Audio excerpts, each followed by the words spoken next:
The organization and classification of data records is fundamental in statistics, as it involves arranging information in a way that is understandable and usable for analysis.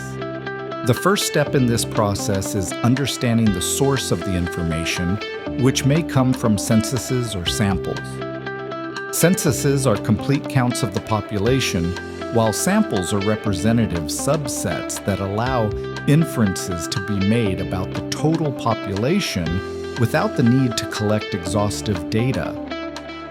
Subsequently, it is necessary to classify the information into categories that facilitate its analysis, which includes tabulating the data, that is, organizing the information systematically into tables.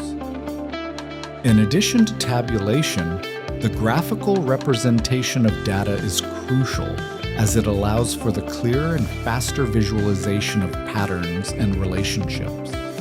The most common graphical representations include bar charts, histograms, and scatter plots, which facilitate the interpretation of large volumes of data.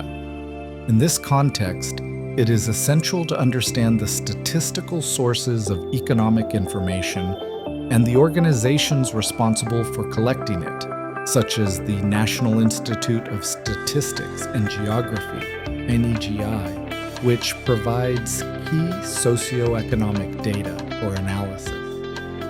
Ultimately, understanding these tools and concepts allows statistics students and professionals to correctly apply methods for organizing and representing data, ensuring that information is used effectively in decision-making and socioeconomic analysis.